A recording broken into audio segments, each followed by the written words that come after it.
Today we are going to start chapter number 4. The title is Design of Machine Element Subjected to Torsion.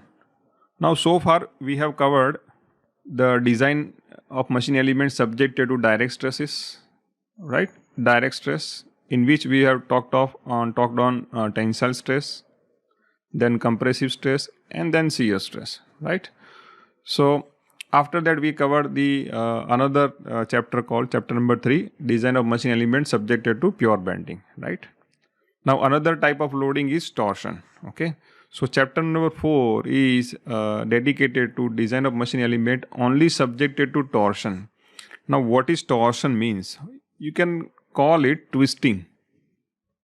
You already have some experience what is twisting means.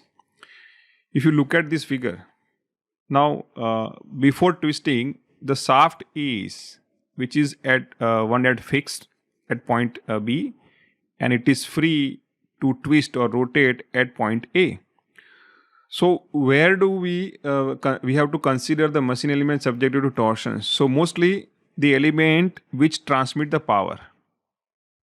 So power transmission is possible by rotation, right? Rotation. You can say torque transmissions. So mostly shaft, axles, spindles, these are the elements which actually transmit the power. So here what happened, how the power is transmitted. So let's consider that you have a gear over here, okay, a small spur gear, okay, and then it is engaging with the another gear.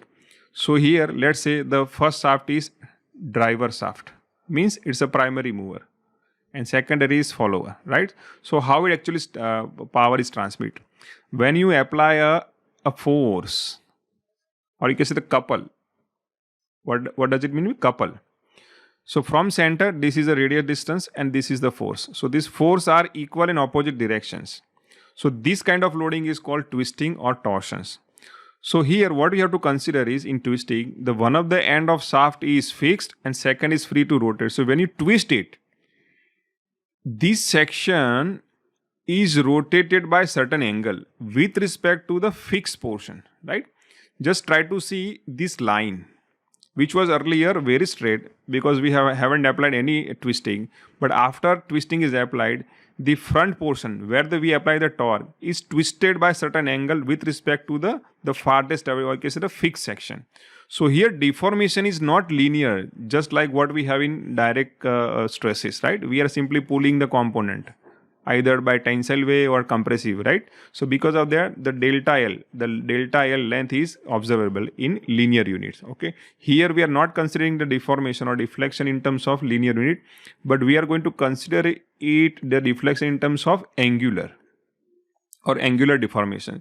So in this chapter, we are going to design the machine element which are subjected to torsion. So we need to understand what is basically torsion means, or pure twisting.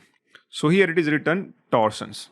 So when machine element or machine member is subjected to action of two equal, remember this, the word is very important. You must be clear about definition. The action of two equal and opposite couples acting in parallel plane. So here what we have, we want to twist it. So how it is, we are going to twist in this direction. Force F and another force is F from the center, right? So this is the couple. And they are in a same plane. They are in a same plane. So this is the same plane by definition. Okay. Opposite couple acting in parallel plane. एक ही plane में है. So torque or twisting movement. Then the machine member is said to subjected to torsion. तो अभी यही समझना है कि what is torsion? When the machine member is subjected to two equal and opposite couple acting in the same parallel plane, that is called twisting. So here what happened as an output, this portion or this section, or gradually if you move from this farthest point, free point, to the fixed point, each section is twisted by certain angle with respect to this fixed end, right? So this is referred as twisting. Now stresses set up by torsion is known as torsional shear stress. Like what we have is, if you have a pulling outward and passing through geometrical axis, we are going to call it tensile stress, right? If it is reversed in direction, it is compressing in nature, we are going to call it compressive stress. If the force is applied parallel to cross section, the stresses we are going to call it shear stresses. Here it is similar things, but we are twisting the sections with respect to the fixed point. So the shear stress, because the force are applied parallel to the section, so definitely it is going to be, by definition it is stress, but here we are twisting it. The word, additional word is given, torsional shear stress. So torsional shear stress is little bit separate from the pure shear stress. Ultimately both are shear stress, but because it is applied in a twisting manner, that's why this shear stress which is induced is referred as, to just avoid the confusion, it is referred as torsional shear stress, right? You only find in rotating component or the torque transmitting component, right? Now it is zero at the central axis and maximum at the outer surfaces. How it is possible? Let's try to see by figure, right? So this is the cross section of a same round bar, okay? Now this is vertical axis, this is a horizontal axis, y axis and x axis, right? So now I am applying a force like this. Okay, so I am applying over here and over here, point A and point B, same force. That is by definition couple, equal and opposite. So because of that, now what happened if I draw the shear stress diagram, it will be like this. So it is maximum at the farthest point, right? This is the torsional shear stress. Torsional shear stress, right? Similarly, the half of the portion is having similar pattern but in opposite direction, right? So again, this is what the maximum value. It is maximum value, but it is torsional shear stress. So as it is written, it is zero at the central axis, means this is a point of conversion. यहाँ से क्या होगा? It is getting increased. So when you come back to the same point, it becomes zero. So because of opposite and equal couple forces, what happened? The shear stresses are maximum at the outer fiber. Outer fiber means outer diameter. If it is larger diameter, means more torsional shear stress will be occur or induced. So larger the distance, so force into R, maximum torque will be there, right? So maximum stress will be observed, and it is maximum at the outer surface as shown in the figure. Now, which are the components in real life which are basically subjected to torsions, right? So we can say the shaft, key, the couplings, helical spring. Now here, do not confuse with the leaf spring. The design of helical spring is different from the leaf spring. Leaf spring is basically subjected to bending. But here helical spring that you see in your ball pen or in your shock absorber of automobile are helical springs, right? But they are subjected to twisting, not bending. I'll try to clear out how it is different from the leaf spring. Also, sorry, here it's a screw jack, right? It's a mistake. So screw jack is also an example where it is subjected to torsion. And hoisting drum, right? What is hoisting drum? Very simple. If you go to the industry, they're going to be overhead crane, right? So, or maybe hoisting drum is also observed in lift, right? So there is a large length of steel wire rod is to be wound, right? So here it is subjected to twisting. Now let's discuss the fundamental equation of torsion. Like bending, the torsion is also having a fundamental equation. By understanding this fundamental equation, we can find the maximum shear stress, we can find the safe dimensions, right? Now just look at the figure. What we have is a shaft having length L from fixed point to the free end, okay? Now its radius is R. So the whole diameter is D. Whole diameter is D. Now we are applying a torque. Torque is nothing but force, that is couple force applied at a distance R. So this is distance R and we are applying force F. So combined together it is torque, right? So we are applying a torque of value T at the free end. So because of that, the maximum shear stress is going to occur at the farthest point, that is outer surfaces, right? Now here, this is the fundamental equation of twisting. It is similar to the, you can say, the bending equation. If you remember it, what we have is E, right? Then I, bending moment, right? Y, then what we have E, something like that, right? So it is similar to the bending moment equation, but here we are replacing certain values, right? So instead of bending stress, we are going to take torsional shear stress, right? Instead of taking the Y value, we are going to take a radius. Here it is, instead of bending moment, we are going to take a torque. Again, the unit of torque, F into R, is simply Newton into millimeter. Similarly, for a bending moment, it is force into distance. So they are similar, right? Now here, instead of taking, what we have is Z, instead of taking I, we are going to take J. J is nothing but simply polar moment of inertia, right? What is polar moment of inertia? Very simple. Let's say the shaft is circular. So this is Y axis and this is x-axis. So whenever you take moment of inertia, you have to take about on one axis, right? So now because circular shape is symmetric about vertically and horizontally, उसका क्या मतलब है कि vertically आप उसको rotate करते हैं. Let's say this is vertical axis, so this is half semicircular shape. If you rotate vertically, it makes complete circle. Similarly, if you take horizontal axis and take semicircular, and if you rotate about x-axis, again it is going to make a same circular area, right? So the moment of inertia in case of circular shape is J is made up of both moment of inertia about y-axis plus about y, right? So it is pi by 64 d raised to 4, again pi by 64 d raised to 4 because it is circular shape. So J is simply pi by 32 d raised to 4, right? Now again, try to understand the equation. What we have is, this is shear stress at a distance r, torque subjected to given polar moment of inertia, and this is simply C dot theta into L. Now what is this C? C is a modulus of rigidity. Just like what we have module of elasticity, this is a module of rigidity. Why? Because we are testing it. So what resistance offered by material in twisting is simply defined by this module of rigidity, right? More rigid material, more torque can be transferred, or it is not going to produce more shear stress, right? Now here you do have to consider the length, right? So length is also important. Larger the length, it will be easy for you to twist the materials, right? And this theta is simply angle of twist. Simply it is angle of twist in radian for a given length r, right?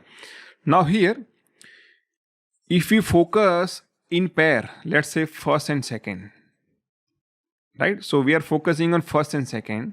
So on that, if we equate this equation, whatever T by J, tau by R.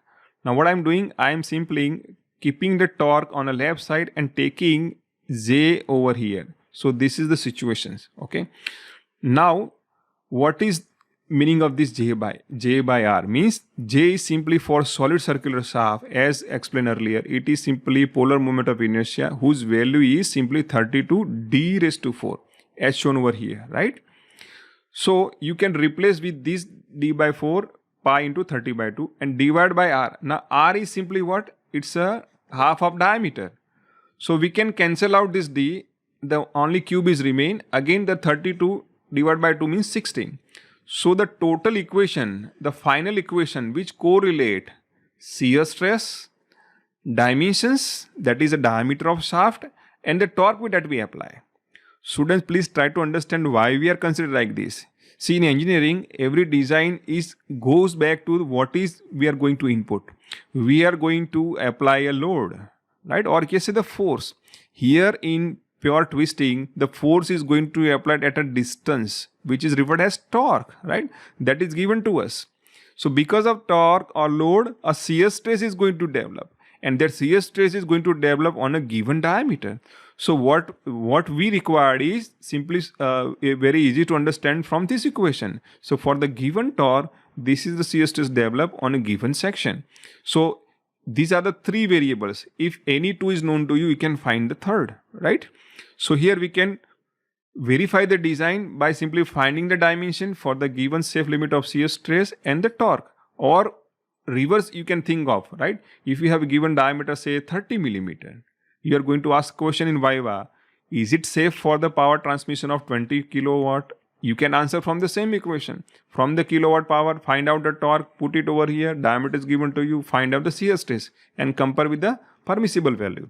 So from this equation, you can either find the section, you can find the induced shear stress, and you can conclude whether the given dimension are okay or not for the given situations, right? Now, same over here. Now this equation that you see is only for solid shaft. Now there are situations where you have to use the circular hollow shaft. Now what's the difference over here? How solid and circular shaft, or you can say the hollow circular shaft, are different to each other. See, if you pick up the solid section or solid circular shaft, its moment of inertia is given by these equations, right? Or polar moment of inertia is J simply pi by 32 d raised to 4. But for the same thing, if you think about a hollow circular shaft, what will happen? You have to consider inner diameter, that is di, and the outer diameter do. Because of that, this this D term is simply become like this. Now try to see the equation which is going to give you the higher value. Definitely this torque value which count the fourth power of diameter because of a hollow circular shaft, right? So whenever you want to find out the moment of inertia of annular area, this is the annular area or the solid material of hollow shaft, right? So what we are going to do, simply find out the outer moment of inertia, then subtract from the inner one, right? So whatever section is left out is simply going to give you the moment of inertia. So here, because of fourth power only, the hollow shaft is going to give you more torque carrying capacity, torque transmitting capacity. So that's why in a truck, simply, if you recall the truck, the backside shaft is, which is having, say, let's say the differential gear where the Tata word is written, right? So that gearbox, differential gearbox, is powered by a shaft, is called propeller shaft. This propeller shaft is basically hollow. The reason is, by making the section hollow, you are able to transmit more torque. Just try to focus these two equations. This is fourth power, so definitely the summation or the multiplication of this right side value will be higher with respect to this, right? Hence, for a smaller limited space, if you use the hollow circular shaft, you can transmit more torque, right? Do not have a misconception. Larger, heavy, solid shaft is simply going to give you the more torque. No. Larger, heavy, longer shaft is going to give you the bending as well, right? But by mathematics, it says if you make it hollow, it is going to transmit more torque, right? For the given same cross-sectional area. Now let's talk about the different elements subjected to torque. Earlier it was clearly mentioned that shaft is subjected to torque.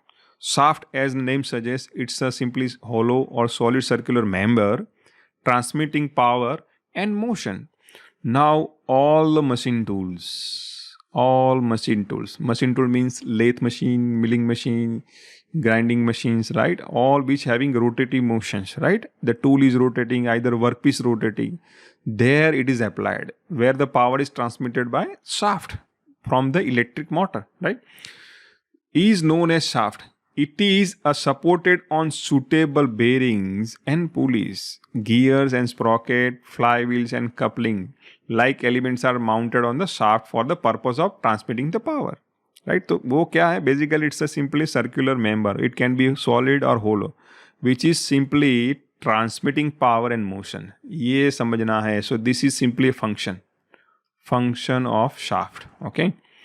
Now shaft, mostly it is not alone. It is carrying certain element like pulley, gear, sprocket on it, right?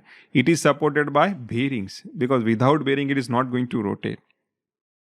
Shaft subjected to the bending moment also. Just imagine the thermal power plant, right? Where we have steam turbine. Now steam turbine itself is a heavy element, right? It is rotating at certain RPM. So just imagine the shaft on which this whole turbine is fitted. It is having hundred thousands of kilogram weight. Okay, now it is rotating at certain RPM. So because the whole weight is acting downward on center of gravity, so the shaft is at every moment it is going to twist as well as bend. So design of such shaft is to be governed by combining the theory of bending and twisting. But there are shafts which simply subjected to pure twisting only. There is no bending. In that case, we can use the equation of twisting, right? But before that, let's try to understand the various classification of shaft. Now, first classification is based on shape. So either it can be circular solid shaft, right? Or it can be hollow shaft, right? As discussed earlier, solid shaft and hollow shaft, if both have a same cross section, I repeat, both have a same cross section, then the hollow circular shaft is going to give you more torque transmitting capacity. That is the reason why it is used in propeller shaft, right, in vehicle. Now, based on applications, where it is used and how it is used, right? So based on that, we have three subcategories. One is transmission shaft, then the machine shaft and the spindle, right? Now, spindle are basically you have observed in lathe machines. So how this is different? Okay, why the shaft is name is given spindle? Let's try to understand it. Now first, what is transmitting shaft? Okay, so basically transmission shaft is simply connecting the prime mover with the machines, right?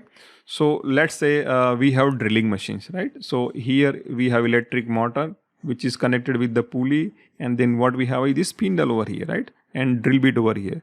So here there is a direct connection between electric motor and this drill spindle by simply a belt.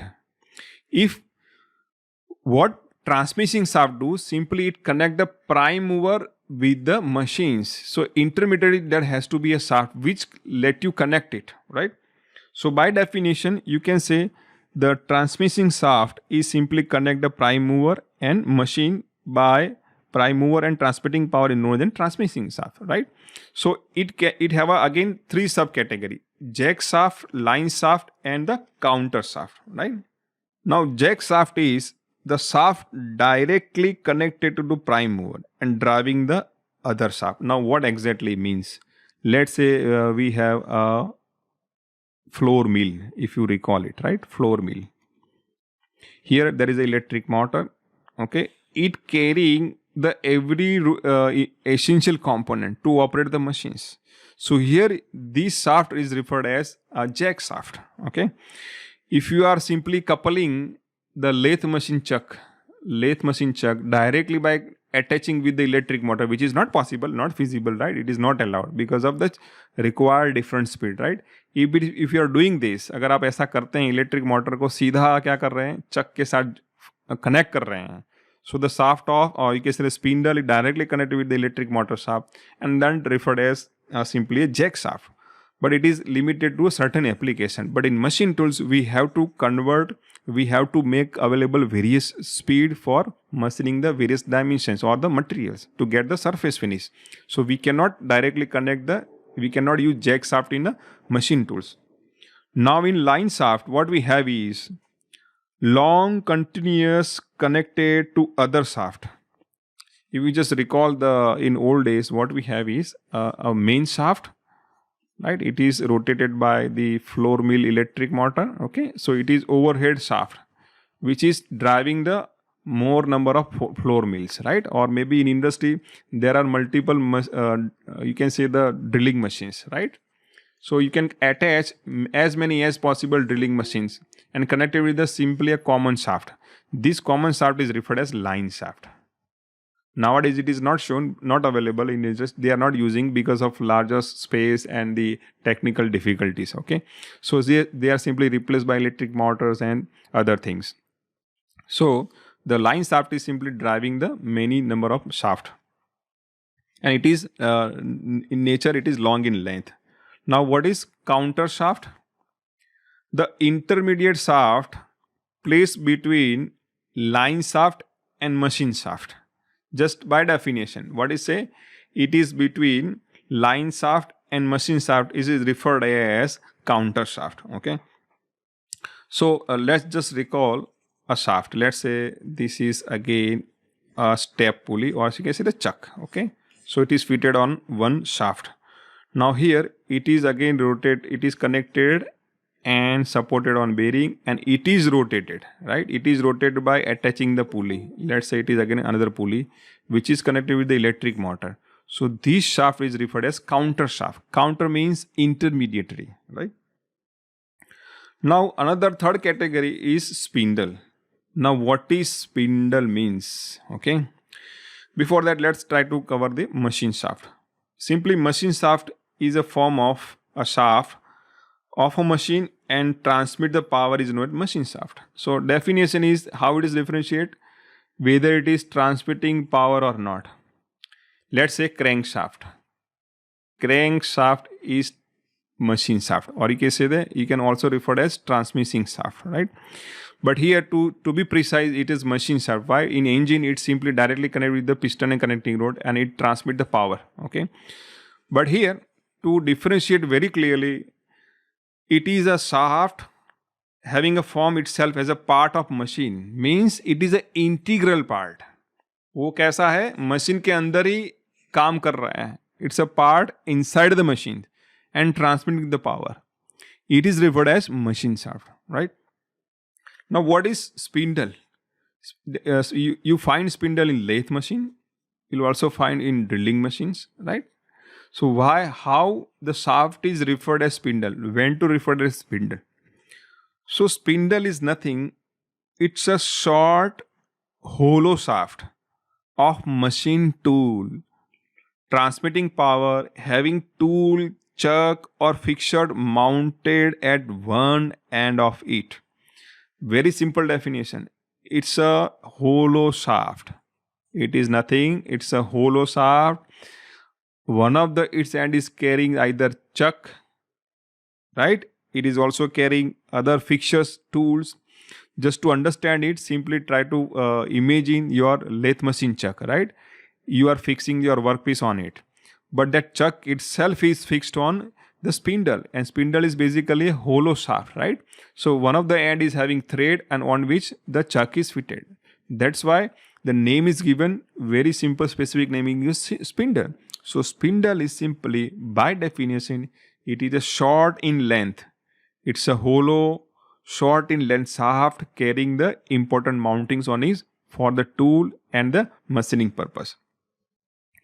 Now the last classification is based on flexible shaft. Now here the flexibility means, you can say sorry, it's a long spring like shaft. उसका construction कैसा है? It's like just a spring made up of various diameter of spring. So here a long spring like shaft which can be bent into some extent. उसको हम क्या कर सकते हैं? Bend कर सकते हैं. Normally shaft is not designed for bending, right? But here the flexibility introduced by its construction while transmitting power is known as flexible shaft. Now flexible shaft are used in light power machines like portable grinder.